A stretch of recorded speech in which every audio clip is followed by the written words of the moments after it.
Picture this. It's a beautiful Saturday morning. The sun is shining. And you're looking out at your garden, thinking about all the work that needs to be done. Maybe the tomatoes need staking. The flower beds could use some weeding. Or perhaps it's time to trim back those overgrown bushes. You feel energetic and motivated, so you head outside with your gardening gloves and tools, ready to tackle the day. But 3 hours later, you're feeling dizzy, exhausted, and wondering why something that used to be so enjoyable now leaves you feeling completely drained. If this scenario sounds familiar, you're certainly not alone. Many people over 70 love maintaining their yards and gardens. It's great exercise, provides a sense of accomplishment, and keeps us connected to nature. But what many don't realize is that our bodies handle heat very differently as we age, and the outdoor activities we've been doing for decades can suddenly become risky if we do not adjust our approach. As we get older, our bodies become less efficient at regulating temperature. Our sweat glands don't work as effectively, our circulation changes, and we often don't feel thirsty until we're already significantly dehydrated. Add to this the fact that many common medications can interfere with our body's cooling systems, and suddenly that innocent morning of gardening can become genuinely dangerous. Heat exhaustion, heat stroke, and dangerous dehydration are real risks that increase significantly after age 70. But here's the important thing to understand.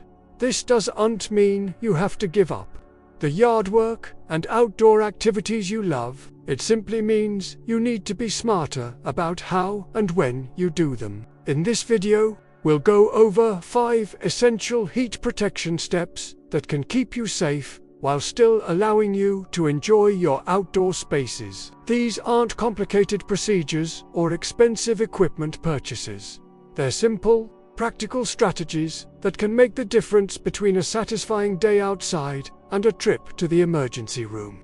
Let's start with the first and perhaps most crucial step: timing your outdoor work strategically. Most people think about yard work as a daytime activity, something to do when the sun is up and you can see clearly what you're working on.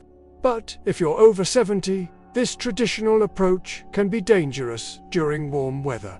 The key is to work with the sun's schedule, not against it.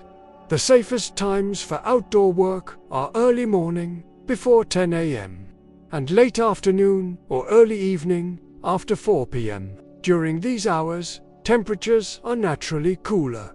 Humidity is often lower, and the sun's rays aren't as intense. You'll find that you can work longer and more comfortably during these times than you ever could during the midday heat.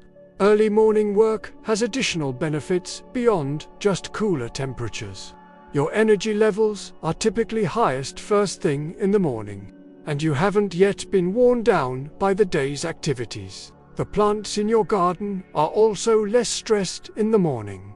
They've had all night to recover from the previous day's heat, and they're often more receptive to watering and tending at this time.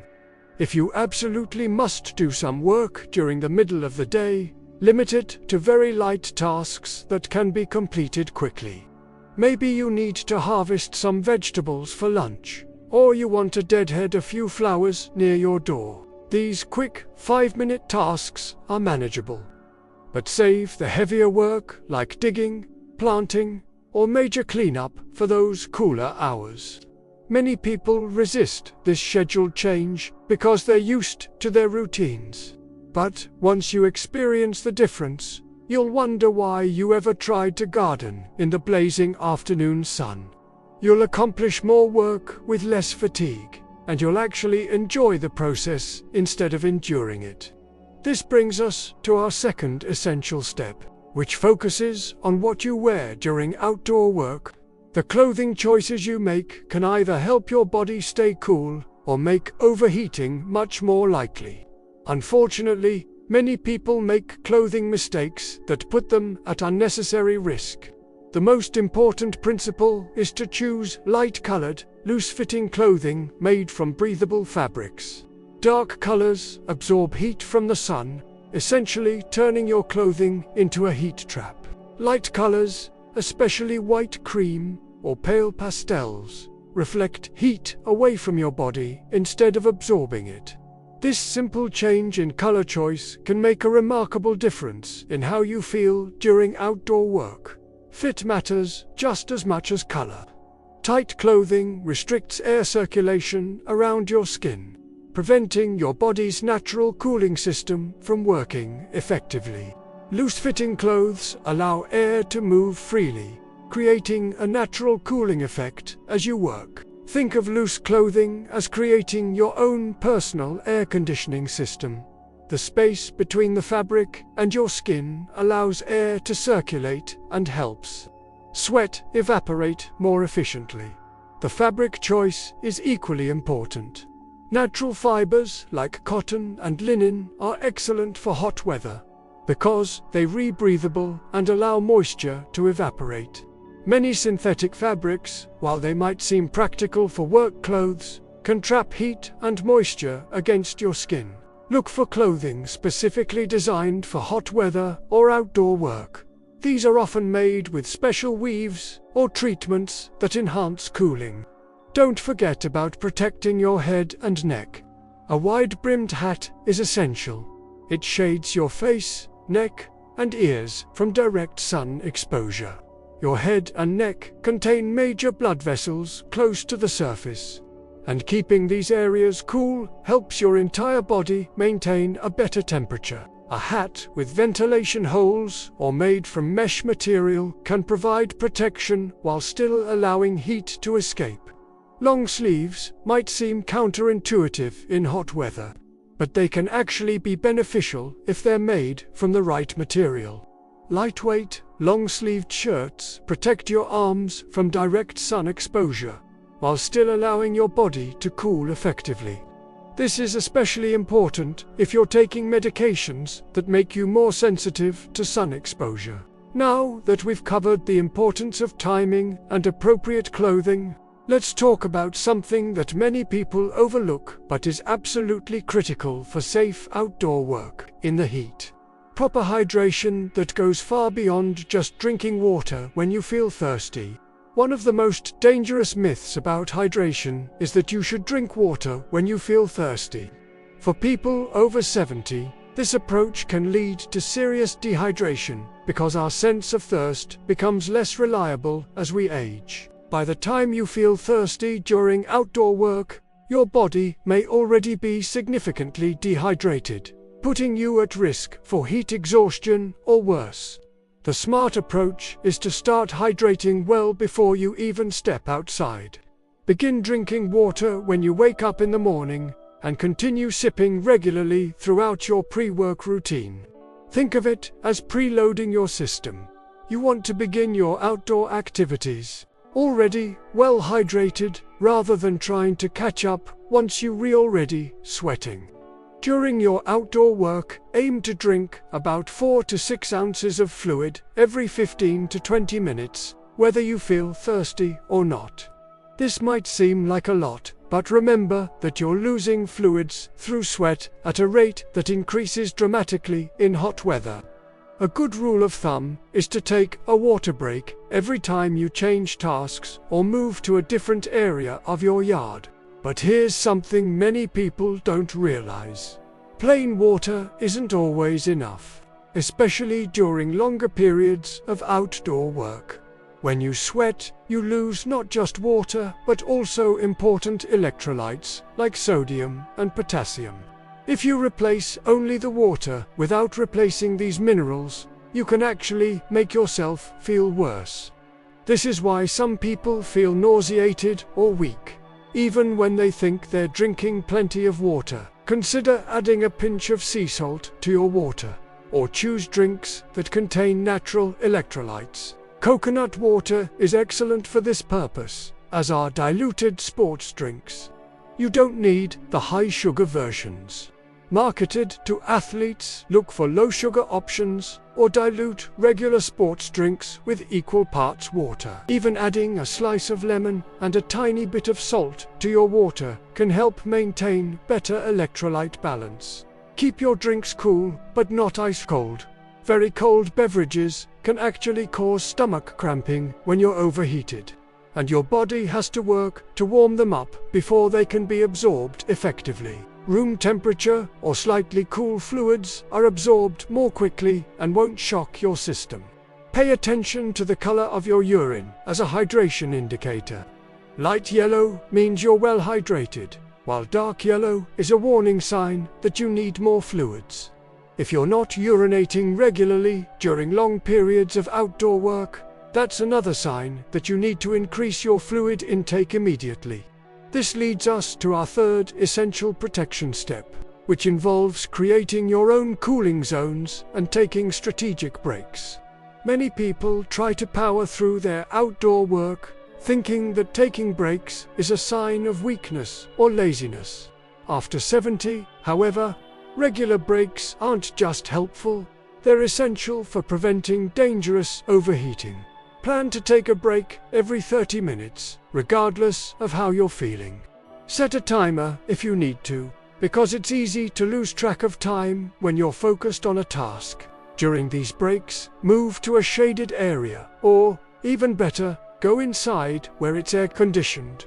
Even 5 minutes in a cool environment can help your body reset its temperature regulation system. Create cooling stations around your work area ahead of time. This might mean setting up a chair under a tree, using an umbrella to create portable shade, or even running a sprinkler in the area where you'll be working. Some people find that a small battery-powered fan can make a significant difference in comfort during breaks. Consider using cooling towels or wet bandanas around your neck during breaks. Your neck contains major blood vessels close to the surface, and cooling these areas helps bring down your overall body temperature more quickly. You can buy special cooling towels that stay cool for hours when wet, or simply use a regular towel soaked in cool water. If you start feeling dizzy, nauseous, or unusually tired, don't try to push through these feelings. These are early warning signs that your body is struggling with the heat. Take an immediate break, get into a cool environment, and focus on cooling down and rehydrating. It's much easier to prevent heat exhaustion than to recover from it. Use your breaks strategically to assess how you're feeling and adjust your plans accordingly. If you're feeling great after 30 minutes of work, you might continue for another session. If you're already feeling warm and tired, it might be time to save the remaining tasks for another day or for the cooler evening hours. Remember that there's no shame in splitting a big project across multiple days or sessions. Your health and safety are far more important than getting everything done in one marathon session. Many people find that they actually accomplish more overall when they work in shorter, more comfortable sessions rather than trying to do everything at once. Our fourth protection step focuses on recognizing and responding to your body's warning signals before they become dangerous. As we age, our bodies may not give us the clear, obvious signals they once did. So we need to become more attuned to subtle changes in how we feel. Early warning signs of heat-related problems include feeling unusually tired, developing a headache, feeling slightly nauseous, or noticing that you're sweating much more or much less than usual. Changes in your mental clarity, feeling confused, having trouble concentrating, or becoming unusually irritable can also be early signs that the heat is affecting you more than you realize. Physical coordination changes are another important warning sign. If you find yourself becoming clumsy, stumbling, or having trouble with tasks that are normally easy for you, heat may be affecting your nervous system. Don't dismiss these signs as just getting older or being out of practice. They can be serious indicators that you need to cool down immediately. Your heart rate can also provide important information about how your body is handling the heat. If your heart starts racing during what should be light activity, or if you feel your heart pounding in your chest, these can be signs that your cardiovascular system is working overtime to keep you cool. This is especially important to monitor if you take heart medications or have any cardiovascular conditions. Skin changes are another crucial indicator to watch for. If your skin becomes very red, feels extremely hot to the touch, or conversely, if you stop sweating entirely when you should be perspiring, these are serious warning signs. Normal sweating is your body's primary cooling mechanism, so if this system stops working, you're in immediate danger of overheating. The key is to respond to these early warning signs immediately, rather than trying to tough it out. Move to a cool environment right away, remove any unnecessary clothing, and begin cooling your body with wet towels on your neck, wrists, and ankles. Drink cool fluids slowly and steadily. If symptoms don't improve quickly, or if they worsen, don't hesitate to seek medical attention. Trust your instincts about how you're feeling. If something doesn't seem right, even if you can't pinpoint exactly what's wrong, listen to your body. Many people who experience heat-related emergencies report that they had a vague sense that something was off before the more obvious symptoms appeared. It's also important to be aware that certain medications can make you more susceptible to heat-related problems. Blood pressure medications, diuretics, antihistamines, and many others can interfere with your body's ability to regulate temperature or maintain proper fluid balance. If you take any medications regularly, talk to your doctor or pharmacist about whether they might affect your heat tolerance, and ask for specific guidance about outdoor activity precautions. Our fifth and final protection step involves having a solid emergency plan and making sure someone knows what you're doing. This might seem overly cautious, but when you're over 70 and working outdoors in warm weather, having a safety net can literally save your life. Always tell someone when you're planning to do yard work, especially during warmer weather. This doesn't have to be a formal check-in system. It can be as simple as mentioning to a neighbor, family member, or friend that you'll be working in the garden for a few hours. Give them a general time frame and ask them to check on you if they do see you come inside by a certain time. Keep your phone with you while you work and make sure it's fully charged before you head outside. Consider wearing clothing with pockets, specifically so you can keep your phone easily accessible. If you start feeling unwell, you want to be able to call for help immediately, rather than having to walk back to the house to get your phone. Set up your work area so that you're visible from the street or from neighbors' windows when possible. If someone does notice that you seem to be in distress, they'll be able to respond more quickly. This also means that if you do collapse or become disoriented, you're more likely to be discovered promptly. Have a clear plan for what you'll do if you start feeling unwell. Know where the nearest cool, shaded area is, where you can access water quickly, and how you'll get help if needed. Practice this plan mentally before you start working, just like you would practice a fire escape route. Consider working with a buddy when possible, especially for larger projects. Having another person around provides built-in safety monitoring. You can watch out for each other and make sure neither of you is pushing too hard or missing warning signs.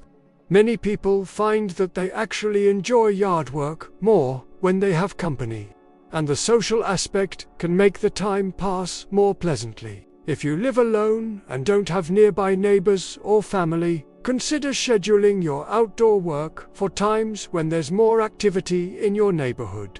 Weekend mornings, for example, when people are more likely to be outside and around, can be safer than isolated weekday afternoons. Keep basic emergency supplies easily accessible. This includes extra water, a first aid kit, and any medications you might need. Having these items readily available means you won't waste precious time searching for them if you start feeling unwell. It's also worth considering investing in some simple technology that can enhance your safety. Personal emergency response devices, which you can wear like a pendant or wristband, allow you to call for help even if you can't reach your phone. Some newer models even have fall detection, which can automatically alert emergency services if you collapse. These 5 protection steps: strategic timing, proper clothing, smart hydration, regular cooling breaks with attention to warning signs, and having an emergency plan, work together to create a comprehensive safety approach that allows you to continue enjoying your outdoor spaces while protecting your health. Remember, the goal isn't to make yard work feel like a medical procedure or to create anxiety about going outside. The goal is to give you the knowledge and tools you need to work safely and confidently, knowing that you're taking appropriate precautions for your age and the conditions you're working in. Small adjustments to your routine can make an enormous difference in both your safety and your enjoyment of outdoor activities. You might find that working during cooler hours actually makes the tasks more pleasant, that taking regular breaks helps you accomplish more rather than less, and that paying attention to your body's signals helps you feel more confident and in control. I'd love to hear about your experiences with outdoor work and heat safety. Have you had any close calls with overheating during yard work? What strategies have you found most helpful for staying cool and safe? Or perhaps you have questions about adapting these suggestions to your specific situation or health conditions. Share your thoughts and experiences in the comments below. Your insights could be exactly what another viewer needs to hear. If you found these safety tips helpful, please give this video a like and share it with friends or family members who might benefit from this information. And don't forget to subscribe to our channel for more practical health and safety content, designed specifically for people over 60. Here's to many more years of enjoying your beautiful outdoor spaces safely and comfortably. Remember, taking care of yourself isn't just about today. It's about ensuring you can continue doing the things you love for years to come.